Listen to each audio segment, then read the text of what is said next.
कल मैंने आप लोगों को कुछ टास्क दिया था और मैंने बोला था कि आपको ये टास्क परफॉर्म करना है, ठीक है। और मैंने यहां तक कहा था कि आपको ये सारे क्वेश्चंस अटेम्प्ट करने हैं और इस वीडियो के नीचे आपको लिखना है आंसर, ठीक है। आइए देखते हैं। 1 2 3 4 5 6 7 इन सामने आपके 8 क्वेश्चन हैं। ये बताएगा कि आपका जो यूनिट 3 है इसका आपका कितना पकड़ है। सबसे पहला क्वेश्चन है कि fill in the blanks, banking, कैसी बैंकिंग एलिमिनेट करती है the need to have a global network of branches. मतलब सोचिए, फॉर एग्जांपल इंडिया में एक एग्जांपल ले रहा हूं एसबीआई की, है ना। तो अगर इसको किसी फॉरेन बैंक के साथ डील करनी है, कोई फॉरेन पार्टी है या वहां पे बिजनेस देखना है, तो वो वहां पर अपनी ब्रांच को ओपन करे, द केस 1। और या तो ये किसी के साथ टाई अप कर ले और उसी को हम लोग कहते हैं कॉर्पोरेट बैंकिंग। क्या कहते हैं? दैट इज कॉल्ड क्रॉसपेंडेंट बैंकिंग, है ना। तो सारा काम इसके द्वारा होता है।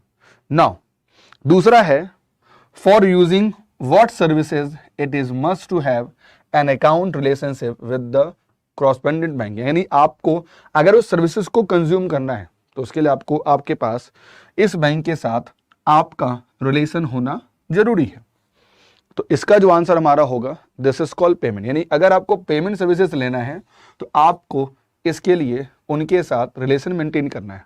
तीसरा है कौन से अकाउंट का मतलब ये होता है योर अकाउंट विथ अस। हम लोगों ने बहुत डिटेल में इसको पढ़ा है कि जब भी बात होगी मेरा अकाउंट आपके पास है तो उसे हम लोग कहते हैं नोस्टो। क्या कहते हैं? नोस्टो। जब भी उनका अकाउंट हमारे पास है तो इसे हम कहते हैं वोस्टो। इसे हम कहते हैं वोस्टो। तो यहां कह रहा है कि आपका अकाउंट हमारे पास है, यानी आंसर हमारा क्या होगा? द आंसर हमारा होगा वोस्टो। आई होप ये सभी लोगों का क्लियर हो गया, है ना। कहता है जो मिरर अकाउंट होता है वो बेसिकली किसका रिफ्लेक्शन होता है? तो हम लोगों ने कल पढ़ा था कि जो मिरर अकाउंट होता है वह नोस्टो का रिफ्लेक्शन होता है। अगर हम बात करते हैं ऑथेंटिकेशन की ऑफ फाइनेंशियल मैसेजिंग, स्विफ्ट एक बेस्ड है ऑन एक्सचेंज ऑफ व्हाट। तो ये बेसिकली अगर आपको याद होगा आरएमए और बीआईसी एक्सचेंज के रूप में इसका मीडियम है। जैसे पता होगा चाप एक प्रकार का is the British equivalent of, जो चाप है वो एक इक्विवेलेंट है ना, व्हाट इन द यूएसए। तो जैसे चाप है अगर मैं बोलूं यूके में, उसी प्रकार चिप है अगर मैं कहूं तो यूएसए में। जब भी हम आरटीजीएस की बात करते हैं कि यूरो जोन में हम इसको ऑथराइज करेंगे तो क्या होगा? तो उसका नाम है target. Basically target is a payment gateway for all European countries, जिसमें जब भी यूरो में पेमेंट होगा तो हम इसी मीडियम के द्वारा क्या करते हैं? हम एक्सचेंज करते हैं, ठीक है। Now the next one, NFT का हम यूज किस लिए करते हैं? ओनली फंड्स को ट्रांसफर करने के लिए। प्लीज मुझे जल्दी से बताइए, इसमें कोई भी ऐसा पॉइंट है जो आपको डाउट है? एवरीबडी, सभी लोगों को नमस्कार एंड सभी लोगों को good evening and welcome. Please session को जरूर लाइक करें एवरीवन, और जितना हो सके प्लीज सभी लोगों तक सेशन को पहुंचा दीजिए। ये सेशन बहुत इंपॉर्टेंट है और हम लोग लगातार आपको करा रहे हैं यूनिट वाइज मैकमिलन की बुक से, ठीक है। चलिए आगे बढ़ते हैं। अगला क्वेश्चन जो हमारा है, ध्यान से, बहुत प्यारा क्वेश्चन है, ठीक है। आज बेसिकली हम लोग करने वाले हैं एनआरआई बैंकिंग को लेकर, ठीक है। चलिए, कहता है क्या, जरा देखिए ध्यान से, कि section 6 of the income tax act 1961 में डिफाइन किया गया है किसके बारे में? तो उसका नाम है non residence Indian based on the number of days a person, ठीक है, stay outside India as a residence, which of the following is wrong. यानी आपको बताना है कि जब भी हम बात करते हैं रेजिडेंस को लेकर, निवासी को लेकर, तो इसके लिए क्या कंडीशन होनी चाहिए और कौन रॉन्ग है, आपसे ये पूछा जा रहा है। ध्यान से बताइए इसका आंसर क्या होगा। पहला कहता है अगर कोई भी individual like me is in India, अगर हम कम से कम 182 डेज के लिए एक साल में रहते हैं, है ना, और जो हमारा कोई भी प्रेसीडिंग फाइनेंशियल होगा उसके लिए। फॉर एग्जाम्पल 2920 एक एग्जाम्पल लिया गया। नाउ अगर कोई इंडिविजुअल इज इंडिया एटलीस्ट कम से कम 365 डेज तक रहता है टोटल मिला के in the last 4 financial year, जैसे एग्जाम्पल लास्ट क्या होगा 15-16, 16-17, 17-18, 18-19 एंड एटलीस्ट मिनिमम 60 दिन in the back preceding financial year 1920 की बात कर रहे हैं, तो उसको हम ट्रीट करते हैं एज ए रेजिडेंस। ए और बी यानी कि दोनों सही है या इनमें से कोई भी नहीं है। याद रखना आपको, ये पूछा जा रहा है कि निवासी होने की कंडीशन क्या है, यानी कि आपको बताना है कि as a residence of India which of the following is wrong. तो याद रखना ये दोनों ही सही है, यानी हम कहेंगे 1 भी सही है और 2 भी सही है, तो इस रिस्पेक्ट में आंसर हमारा क्या होगा नन, यानी कि कोई गलत नहीं है। तो आंसर हमारा क्या होगा none of the above is the right answer. ठीक है, चलिए अगला, मुझे बस 1 मिनट देना।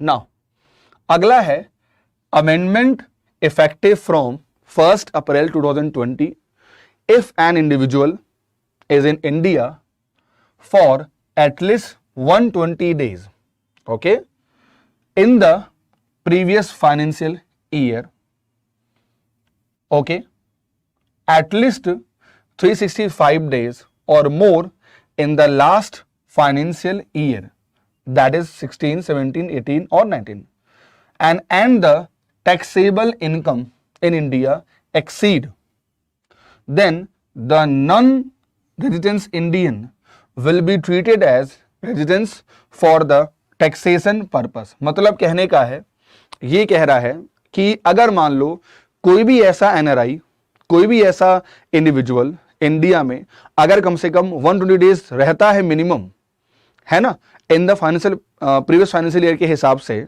है ना, और पिछले 4 साल में एटलीस्ट 365 डे के हिसाब से, और अगर उनका जो टैक्सेबल इनकम है कितने से ज्यादा एक्सीड होगा कि, ठीक है, तो उस केस में the none NRI India will be treated, तो उनको हम लोग कहेंगे कि आप निवासी हैं और आप टैक्स के लिए लायबल हो जाएंगे। तो उसकी लिमिट कितनी है आपको ये बताना है जल्दी से, बहुत ही प्यारा क्वेश्चन है। तो याद रखना है, अगर 15 लाख रुपए से ज्यादा होता है तो आपको इंडिया में टैक्स देना होगा अगर आपने ये क्लॉज को पूरा किया है, यानी कि जो आंसर हमारा होगा वो होगा 15 lakh rupees is the right answer. Okay, next one, deemed residence for the purpose of income tax which of the following statement is wrong, यानी आपको बताना है कि कौन सा स्टेटमेंट इसमें से है वो रॉन्ग है। कहता है an NRI who is not a tax residence of any country and has more than 15 lakhs rupees income in India earn from Indian source, यानी कि कोई भी वैसा एनआरआई जो कि कोई टैक्स नहीं दे रहा है किसी कंट्री में, और अगर उनका इनकम हमारे देश में अगर 15 लाख रुपए से वो ज्यादा कमा रहे हैं, ठीक है, तो दूसरा the status of deemed residency is applicable only for NRI who hold Indian citizenship and not applicable to PIO। PIO मतलब क्या हो गया, पर्सन ऑफ इंडियन ओरिजिन। याद रखना, मैं जाके अमेरिका में बस गया तो मैं कहलाता हूं NRI।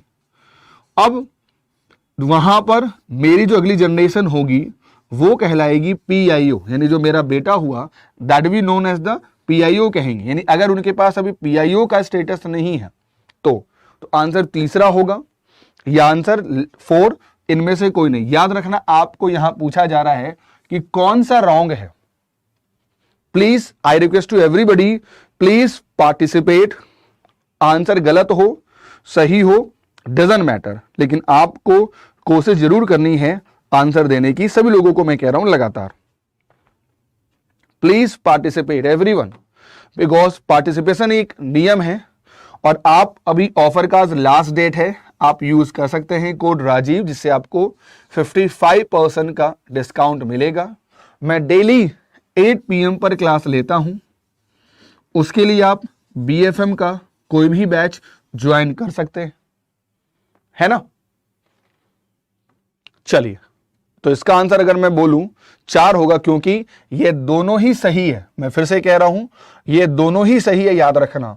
1 भी ठीक है in the case of this one, और 2 भी केस है, और पूछ रहा है कौन रॉन्ग है, तो आंसर हमारा क्या होगा, नन, इनमें से कोई नहीं। आई होप ये सभी लोगों का क्लियर हो गया होगा। नाउ नेक्स्ट वन, कृपया इस क्वेश्चन को बहुत ध्यान से पढ़िए, बहुत प्यारा क्वेश्चन है। A person of Indian origin is one who is a citizen of any other country other than Bangladesh or Pakistan or such other country as may be specified by central government satisfying the following condition। यानी आपको बताना है respect of PIO के लिए। पहला, who was a citizen of India by virtue of the Constitution of India or the Citizenship Act 1955, ठीक है। दूसरा, who belong to a territory that become part of India after the 15th day of August 1947। तीसरा कहता है who is a child or grandchild or great grandchild of citizen of India। या fourth कहता है who is a spouse of foreign origin of citizen of India or a spouse of foreign origin of a person। और पांचवा कहता है all। यानी आपको बताना है इसके रिस्पेक्ट में कि हम किनको किनको PIO कह सकते हैं। बताइए जल्दी से, इसका आंसर क्या होगा। बहुत ही प्यारा क्वेश्चन है।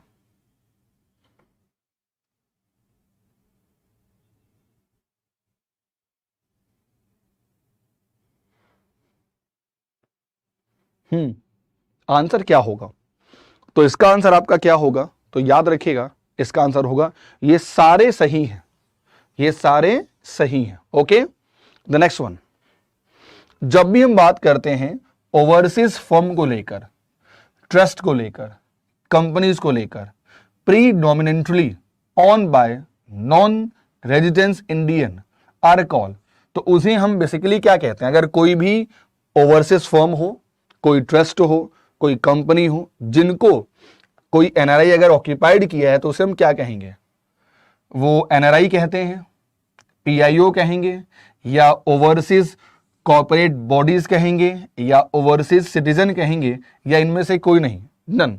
What is the exact answer. तो शायद आपको पता होगा आंसर तो यही छुपा हुआ है ना। लिखा ही हुआ ओवरसीज फर्म होगा या ट्रस्ट, सिटीजन तो नहीं होगा, तो आंसर हमारा क्या होगा, this is known as OCB। याद रखना, this is known as OCB, है ना। चलिए नेक्स्ट वन, जब भी बात होती है NRI लोगों की, तो have been provided with various scheme for opening bank account and investment in India, which type of accounts that they can open at present are. यानी अगर कोई NRI है तो वो हमारे देश में कितने प्रकार के अकाउंट ओपन कर सकते हैं। पहला, नॉन रेजिडेंस एक्सटर्नल यानी कि NRE रुपीज अकाउंट। दूसरा, non residence ordinary rupees account यानी कि NRO अकाउंट। तीसरा, foreign currency non residence account bank FCNR। या fourth, special non residence rupees account which is called SNRR account. या पांचवा all. बताइए जल्दी से इसका आंसर क्या होगा। Everybody try to participate, everybody try to participate, और मुझे बताइए जल्दी से इसका आंसर क्या होगा। यानी कोई भी अगर NRI है तो वह कितने प्रकार के अकाउंट्स ओपन करेगा। Welcome Shri Saha ji, welcome, very nice. The answer is 5 और ऑल, बिल्कुल सही है। चलिए, तो इसका आंसर हमारा होगा 5th नंबर। नेक्स्ट वन, अगर हम बात करते हैं NRE अकाउंट के बारे में, तो उस अकाउंट को ओपन किया जाता है किस फॉर्म में, saving account, current account, recurring deposit और टर्म डिपॉजिट, या ओनली सेविंग अकाउंट, या ओनली रिकरिंग डिपॉजिट और टर्म डिपॉजिट, या इनमें से कोई नहीं। बताइए NRE अकाउंट को हम किस फॉर्म में ओपन कर सकते हैं, यानी किस प्रकार के अकाउंट में हम ओपन कर सकते हैं।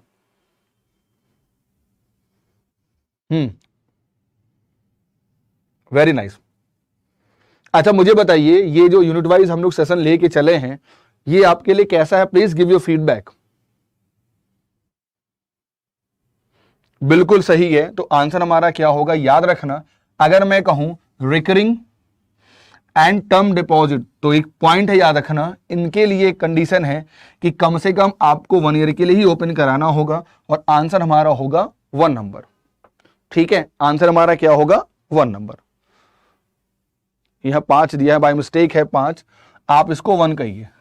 ठीक है, आंसर हमारा 1 होगा। ओके, नाउ एनआरई अकाउंट जो होते हैं also offer following other facility to NRE depositor. क्या क्या? An account with chequebook facility in saving और करंट अकाउंट इज अलाउडेड। दूसरा, फुल रिपेट्रेशन मतलब transferable of deposit amount including interest permitted. Maturity proceed can be transferred to another NRE or foreign currency non-residential account with same or another bank as desired by the depositor. Fourth, all and fifth number is none. यानी आपको बताना है कि जो NRE accounts हैं उसमें क्या क्या फैसिलिटी दी जाती है NRI के लिए। आंसर क्या होगा? First of all Mukund, I am अगर मैं सही पढ़ रहा हूं तो मुकुंदला दत्तारा, थैंक यू यार, thank you for love and support and for your feedback.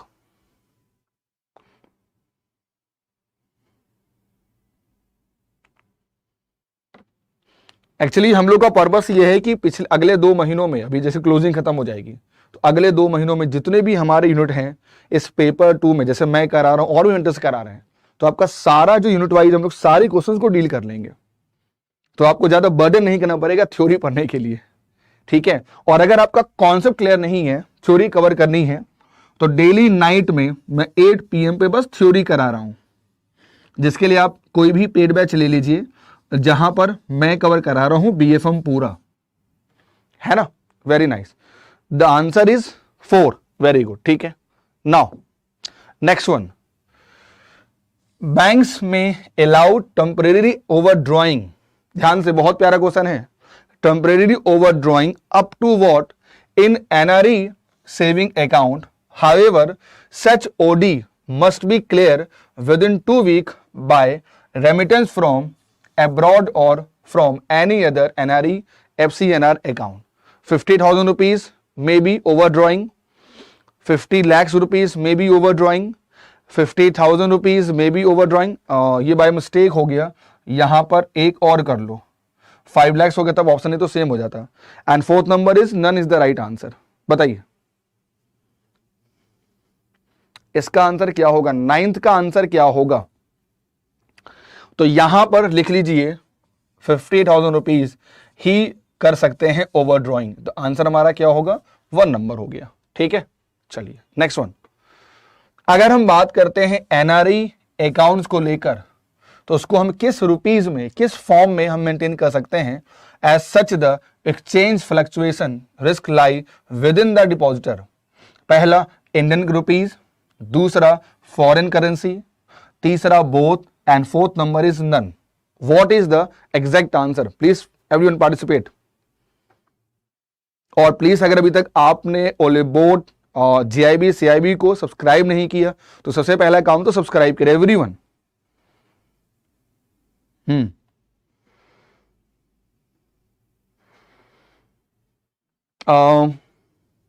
How the answer is 4, mistake हो गया, हाउ द आंसर इज 4, हमेशा हमारी करेंसी में। ठीक है, चलिए ध्यान से समझिए क्या है। एक आपको एक केस स्टडी दी गई है जिसको पढ़ना है और उसमें करीब 5 क्वेश्चंस हैं। तो सबसे पहला काम आपको उसको ध्यान से देखना होगा कि स्टेटमेंट क्या रहा है, देन फिर आपको एक एक करके क्वेश्चंस को सॉल्व करना होगा। ऐसे क्वेश्चन एग्जाम में मिनिमम 5 मार्क्स के आते हैं। ठीक है, चलिए देखते हैं क्या है और समझते हैं। Whether the following transaction pertaining to X who has gone abroad, ठीक है, कब गया? 2016 में, and now in India on a temporary basis, यानी कि फॉरेन कंट्री में गया और इंडिया बैक आया फॉर पार्ट टाइम के लिए।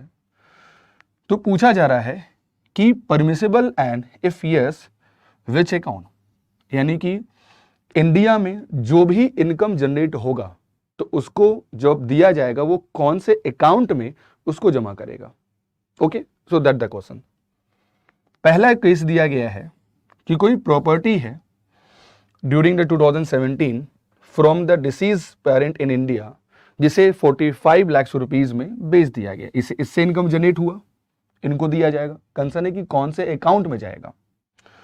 दूसरा है कि rent receive from the tenant every month, तो उसका जो रेंट आपको मिल रहा है वो कितना मिला आपको, 0.75 lakh rupees. Fixed deposit open किया गया ड्यूरिंग 2015 और उसमें 4 लाख रुपीज का वो मैच्योर्ड होने पे उसको मिला, ये अमाउंट इसको मिलेगा। फोर्थ कहता है जो पीएफ ड्यू था, उसकी कोई कंपनी थी, उसके एम्प्लॉय का पीएफ सेटल डाउन हुआ एम्प्लॉयर, और नाउ उसे रिसीव हुआ 28 लाख रुपीज। और लास्ट स्टेटमेंट कहता है कि ₹1,50,000 लोन उसने बोरो किया फ्रॉम क्लोज रिलेटिव, को इसके क्लोज रिलेटिव है उनसे, नाउ जिसे वो कैश के रूप में रिपेड करेगा। आपको बताना है कि ये सारे अमाउंट जो उसको रिसीव हो रहे हैं वो कौन से अकाउंट में सबमिट होंगे। पहला अकाउंट आपके सामने ऑप्शन दिया गया है NRE account which is known as non residence external rupees account. दूसरा है जिसका नाम है non residence ordinary rupees account which is called NRO account. तीसरा foreign currency non residential account and fourth one special non residence rupees account, जिसको हम लोग short में SNR कहते हैं। आराम से टाइम लीजिए, उसको सॉल्व करिए एवरीवन।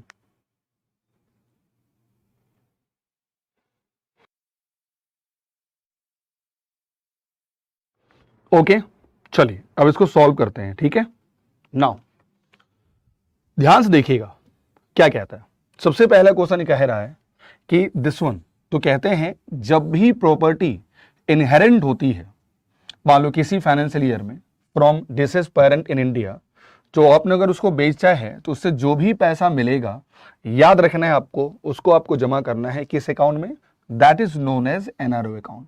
मतलब द ट्रांजैक्शन इज परमिसिबल, बिल्कुल जो ट्रांजैक्शन है वो बिल्कुल परमिसिबल है, and the proceed may be credited to the NRO account which is called non residence ordinary account of the NRI from where the NRI can repatriate, मतलब चाहे तो transfer भी कर सकता है the balance subject to an overall limit of, जो limit कितनी होती है याद रखना एनआरआई के केस में, विच इज कॉल्ड एक साल में वो इतना ही डॉलर सेंड कर सकता है after obtaining approval from the income tax department. बहुत ही प्यारा क्वेश्चन है और आपको इस क्वेश्चन का केस स्टडी समझ में आया होगा कि जब भी इस केस में उसको पैसा मिलेगा तो पैसा कहां जमा होगा, that be known as the NRO account. जितने भी हमारे बैंक के सेशन को जो बाद में देखेंगे, आज समझ रहा हूं कि आज बैंक का फाइनेंशियल ईयर का क्लोजिंग है, अब बहुत वर्कलोड आप पे ज्यादा होगा, तो जो भी अगर डाउट होगा तो आप इस वीडियो के नीचे कमेंट करके हमें बता दीजिएगा, ठीक है। चलिए अगला देखते हैं क्या है, नेक्स्ट पार्ट क्या कहता है। अगर रेंट रिसीव हुआ है ना किसी भी टेनेंट से एवरी मंथ, तो याद रखना आपको इस केस में वो भी पैसा कहां जमा होगा, तो इसी अकाउंट में जमा किया जाएगा। नाउ तीसरा, अगर मान लीजिए कोई फिक्स डिपॉजिट ओपन किया जाएगा, ठीक है, और अगर वो मैच्योर होता है तो उसमें जो भी उसका इनकम जनरेट होगा वो भी पैसा याद रखेगा उसी अकाउंट में जमा किया जाएगा, यानी कि 1 2 3 तीनों का आंसर हमारा क्या होगा, that is called NRO account. Okay, now next one कहता है कोई पीएफ ड्यू है जो सेटल डाउन हुआ, मान लो केस चल रहा था आपने उसको सेटल डाउन कराया, उस केस में भी जो भी पैसा आएगा आपको उसमें भी डालना है विच इज कॉल्ड एनआरओ अकाउंट में।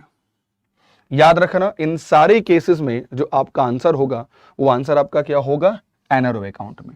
एक लास्ट में मैं आपको केस स्टडी बता देता हूं ये एनआरओ अकाउंट क्यों होता है, जरा समझिएगा ध्यान से, बहुत ही सिंपल तरीके से। बेसिकली अगर मैं कहूं आपको non residence ordinary rupees account होता क्या है, तो कहते हैं दीज अकाउंट्स आर ऑलवेज, याद रखना ये हमेशा रुपीज नॉमिनेटेड होते हैं। अकाउंट कैन बी ओपन, यानी हमेशा ये रुपीज में पैसा इस अकाउंट में रहेगा, and maintain by a person जो कि रेजिडेंस आउटसाइड इंडिया, यानी देश के जो बाहर रह रहा है, या कोई भी फॉरेन टूरिस्ट जो मान लो इंडिया में आए हैं फॉर टाइमिंग के लिए, who are on short visit to India on tourist visa, मान लो 6 महीने के लिए, 2 महीने के लिए, 5 महीने के लिए, वटेवर, तो वो इस अकाउंट को the new accounts are to be open by sending fresh remittance from abroad and or transfer of funds from NRO, NRE, NFC, NR अकाउंट, इन अकाउंट्स में वो पैसा ट्रांसफर कर सकता है।